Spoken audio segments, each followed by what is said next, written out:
All right, the UN has condemned an attack by the Ugandan security forces that left several journalists injured.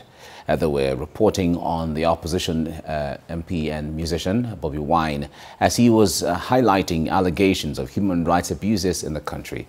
The police said security personnel were dispersing on an uncontrolled crowd and said it was unfortunate that journalists were injured. It comes amid growing concern at the ongoing clampdown against the opposition following President Yoweri Museveni's victory in a disputed election.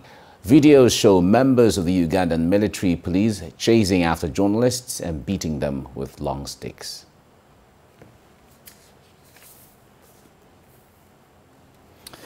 All right, joining me right now to discuss this is a public affairs analyst, Amuda Mosibodi. He joins me on the news via Skype from Ibadan to make sense of all of this. Amuda, it's good to have you join me right now. Now, the situation in Uganda has called for international concern, and when journalists have become attacks and victims of high-handedness by security or government decisions, it calls for something different. It threatens democracy. How would you assess the situation in Uganda? Well, if you look at what is happening in Uganda at the moment, you will understand that the media and, of course, the press, which is the fourth estate of the realm, is actually under threat. And this is not new. In fact, if you look at dictatorships across the world, this has become a defining element of dictatorships. Attempt to muzzle the press to ensure that the press toes the line of the government in power and many more. So you go from Uganda to see what Trump did in the US. You see what is happening in Myanmar at the moment, and a host of other countries. So it's not a new thing. However, it also tells you that the media job is something that comes with so much risk. It comes with the risk of life, risk of even health, and so on. But it's just quite terrible. It's quite also unfortunate that the Ugandan government under Museveni will descend, to this abysmal level of having to attack journalists, not even in secret again, but right there in front of the UN office in Kampala. All right, now, I wonder what kind of international action can be taken when it comes to ensuring that this doesn't happen or this doesn't continue, just besides condemning the assault on journalists and innocent people. Well, there are so many things that can be done.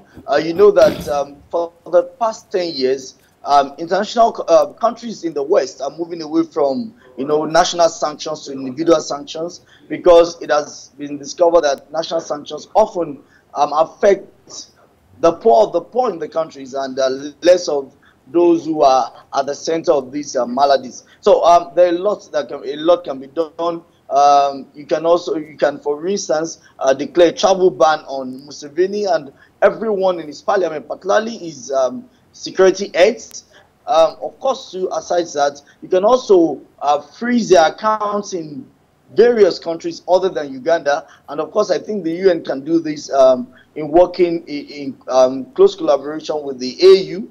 That's if the AU will be willing to do this. And besides that, there could be many other sanctions. You can even have, arms purchase restrictions and of course training restrictions for these security agencies, so that it can hit home to them more than ever.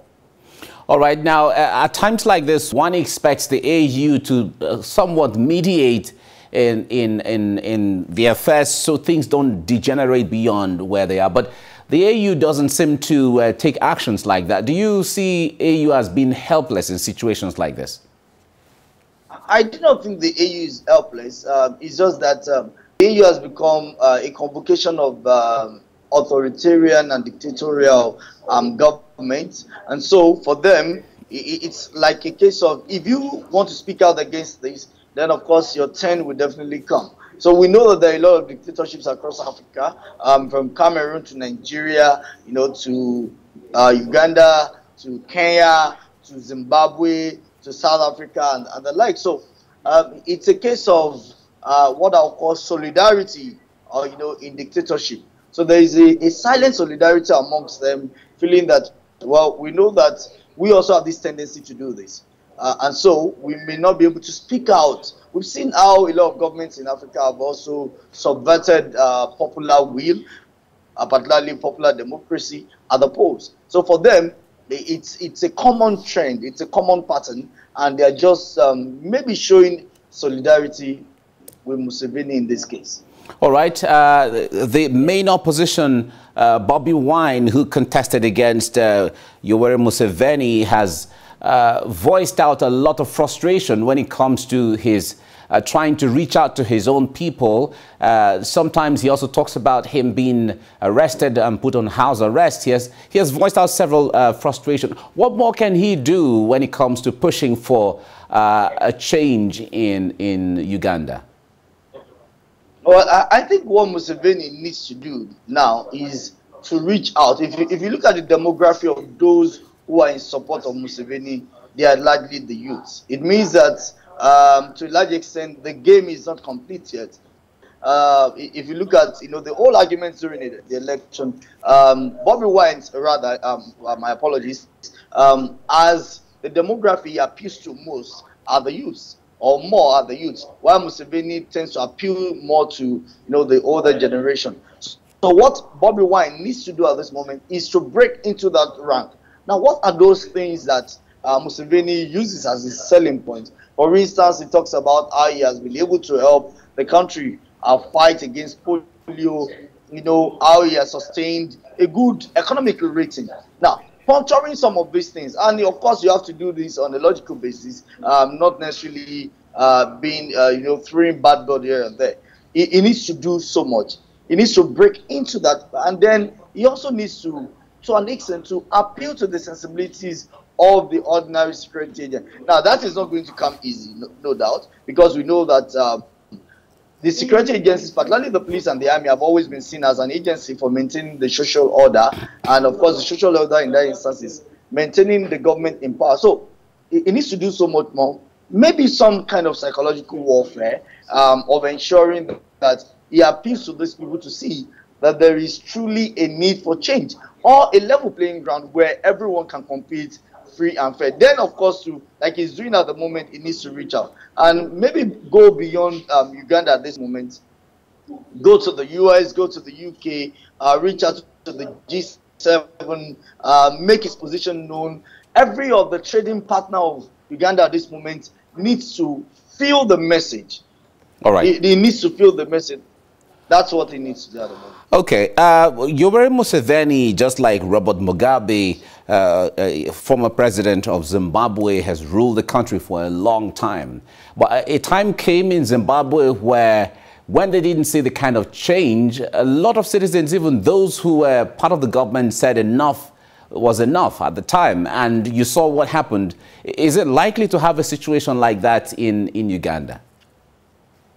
That situation, like what we had in Zimbabwe, could also happen in Uganda, provided certain conditions are in place. Number one, what happened in Zimbabwe was a case where there was total disaffection amongst the people. Inflation rate was high. But if you look at Uganda, the inflation rate in Uganda is one of the best in Africa, if not one of the first 5 in Africa. That's one. So it means that that kind of scenario that played out in Zimbabwe may not play.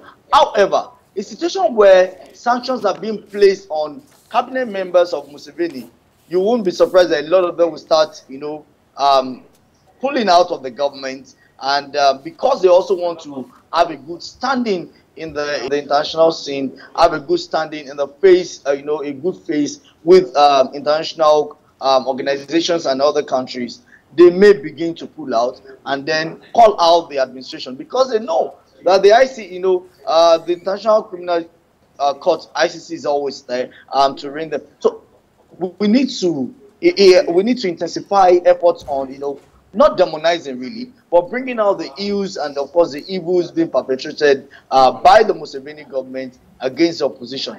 With that, many of those who are his colleagues at the moment, or those who are working with him at the moment, may begin to have a rethink. Some of them may also begin to feel that, well, it's not a sink or sail with Museveni. It's all now about saving their own face. All right. Amuda Mosiburi, political affairs analyst, thank you very much for talking to us on TVC.